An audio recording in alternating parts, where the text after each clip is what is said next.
Hi gorgeous, it's Ker-leen. Thank you so much for tuning back into my channel. In today's video, I will be sharing 5 very different kinds of vanilla fragrances with you. And today's video is all about Arabian perfume. So if that sounds interesting to you, then please keep watching.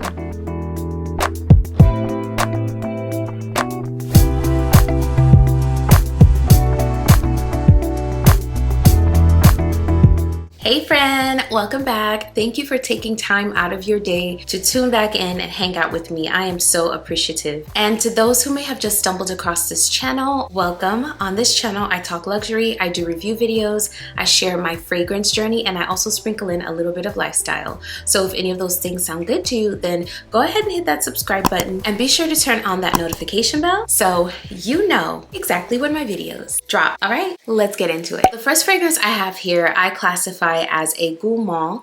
So it's an edible smelling vanilla fragrance, and this fragrance has me smelling like a snack every single time. There is another one in my collection that I love just as much as this one, but for the sake of this video, I chose one, and I chose the one that most people seem to enjoy.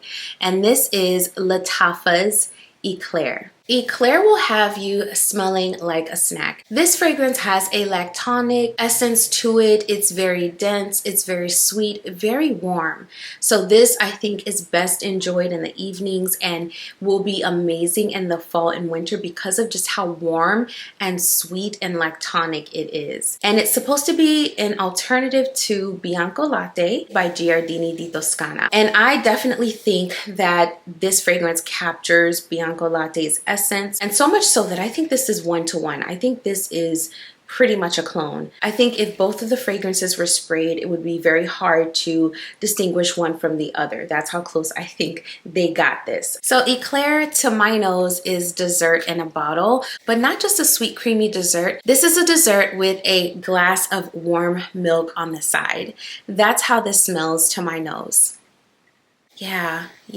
This is just the warmest glass of milk mixed with a little bit of caramel syrup or maple syrup. Think of having that warm, extremely sweet, comforting glass of milk before bed. That's what this fragrance evokes for me. And so this one is a vanilla fragrance, but this one is an extremely decadent Gourmand vanilla. So this next fragrance was recommended to me by one of my subscribers. So I have to say thank you to the subby that said I should check this fragrance out. This is another absolutely gorgeous vanilla.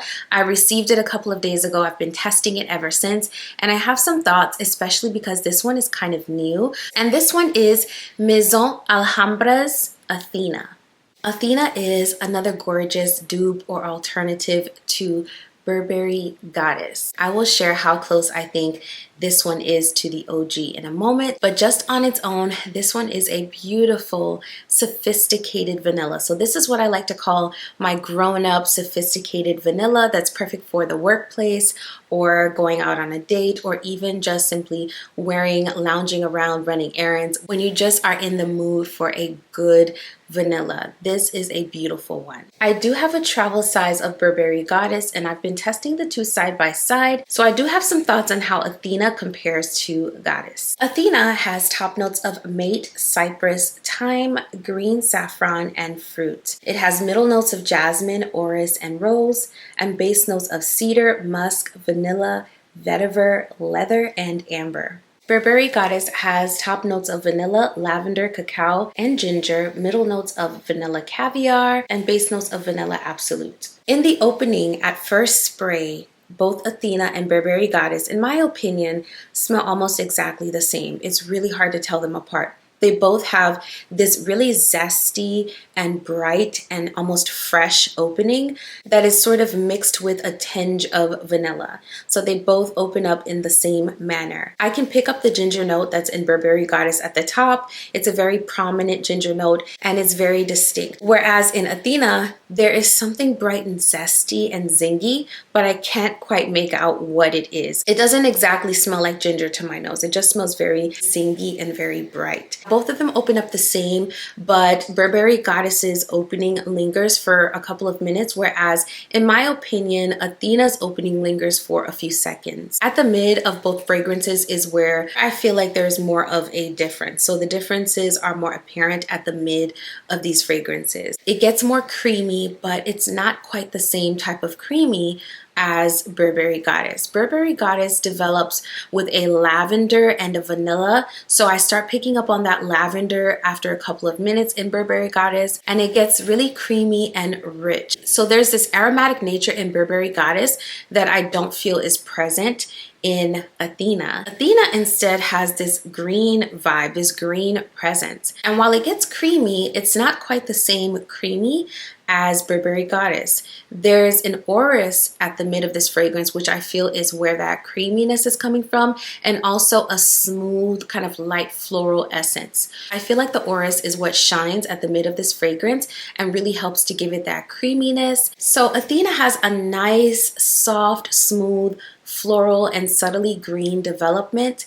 It's also a little bit more fluffy to my nose. Whereas in Burberry Goddess, there's this 50-50 relationship going on between the vanilla and the lavender. The lavender is very prominent to my nose. Now, as Burberry Goddess dries down, the lavender does take a back seat, so it's not really strong throughout the entire wear. But just after the opening and into the mid is where I really got a lot of the lavender, and it almost was like 50% lavender and 50% vanilla to my nose. Now towards the end on the dry down, to my nose, this had a little bit of a lighter presence, not quite as rich and aromatic as Burberry Goddess on the dry down, but it did get extremely fluffy and creamy and very custard-like. And this fragrance, although it is very new, lasted a surprisingly good amount of time. I went out with this fragrance and I could still smell it on my clothes after 4 or 5 hours, and I just got this. So I'm really excited to see how this one matures as it macerates. So in my opinion,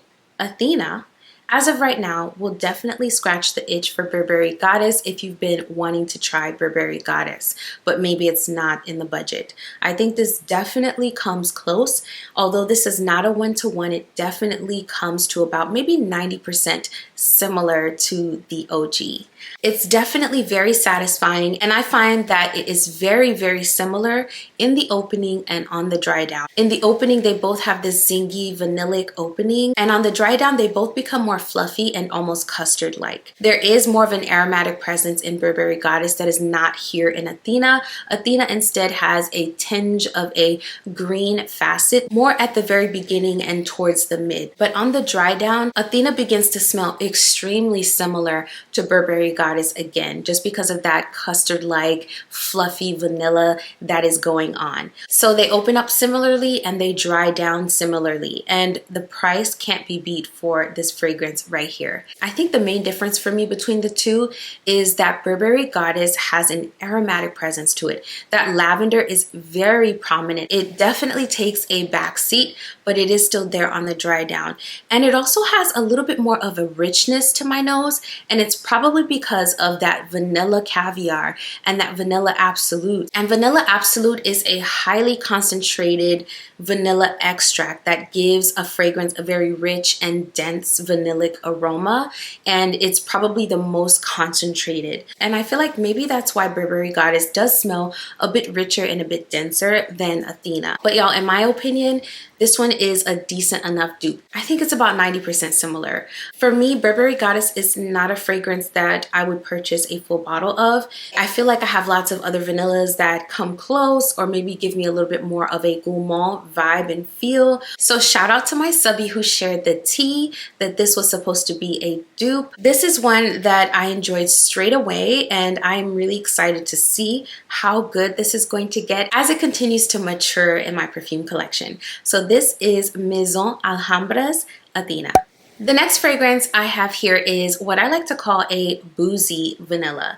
So this is like a femme fatale, very bold and deep and boozy vanilla fragrance. I have talked about this fragrance a whole lot on this channel, so I'm not going to harp on it too much, but just know that that's the place that this fragrance holds. It's the bold, the deep, the femme fatale type of vanilla fragrance that is still very sweet and edible smelling in a way. And the fragrance I'm talking about is December Vanilla by Paris Corner. As I've mentioned before, December Vanilla is like a rum spiked creme brulee that is very sugary sweet. It has a gorgeous rose at the heart, a leather note that gives it this edge, and this sort of very bold and almost kind of rough facet. And it has a gorgeous amount of vanilla. There's a vanilla orchid in the opening and a vanilla at the mid of this fragrance as well. To my nose, the oud and the patchouli are very palatable. You can tell the oud and the patchouli are there, but they are not overwhelming. They are so beautifully blended. So I get the rum, the fluffiness, I get the custard-like consistency of a creme brulee, I get the vanilla, I get the brown sugar, a subtle touch of oud and patchouli, and a nice dose of rose and a little sprinkle of that leather accord. This is just a gorgeous fragrance. It's very complex, but this one, unlike the OG, which is Vanilla Royale Sugared Patchouli 64, I believe, this one is a little less intense. So for me, a lot easier to wear. So this one is date nights, this one is evenings, this one is a fancy dinner, and really any event that you can think of that would take place in the evening or this fall and winter. That's this fragrance. This is also really cold winter days because this type of fragrance is going to carry, it's going to project, it's going to last through those cold and windy winter days. So this one is just a beautiful fragrance. I didn't wear this too much this summer because it was so hot. It's still so hot where I live, but I am so looking forward to wearing this one as soon as it cools down. This is beautiful. It's so silky and creamy, but it's almost as if you can taste those sugar granules. So as you spoon that creme brulee and you put it into your mouth, it's like the sugar granules melt first at the top of your palate, and then you start tasting that rich, creamy creme brulee. That's how this fragrance is. And you can tell some rum was mixed into that creme brulee custard. This is so, so beautiful. I'll stop talking your head off about this. This is December Vanilla by Paris Corner. My next vanilla is a woody yet slightly fresh, spicy type of vanilla. So this vanilla is very light. It does have like a creamy feel, but it's almost fresh feeling. And this one is Nashit by Lattafa. This is one that I wore a few times in the summer, at the beginning of the summer, because it has that subtle freshness to it. So this one has Gaiac wood at the top. There's nutmeg at the mid, and then sandalwood, frankincense, and cashmere at the base. And to my nose, this definitely smells woody, but it's not a deep, dark wood. Instead, it's a very smooth and soft wood. I do detect that spice, but it's not overwhelming and it's not very prominent. It's almost like a little bit of a sprinkle of nutmeg. And I think the creaminess of this fragrance is coming from the sandalwood and the cashmere mixing together. There's also a resin at the base here, so that might be adding a little bit of richness and depth to this fragrance. But overall, this is a very, very smooth, soft, bright, subtly fresh, creamy vanilla fragrance that has a prominent woody note. This is one that I feel is extremely unisex. Anyone can wear this and enjoy this. I would consider this fragrance an easy reach scent. It's very simplistic, and in my opinion, it's linear. It's something that I would reach for when I'm not trying to think too much about what I'm wearing. And it's going to give me fall vibes. It's going to give me vanilla. It's going to give me a little bit of woodiness. It's something that can be worn in multiple different settings. This is a great fragrance for the workplace if you're a corporate girly or guy, because this one is very quiet. It's not loud and overwhelming. You can wear this to a business meeting, to class, to a parent-teacher conference. You can wear it to a doctor's appointment. That's the kind of fragrance this is, in my opinion. It's a gorgeous, everyday type of scent that's an easy reach. I think it's a high-quality fragrance.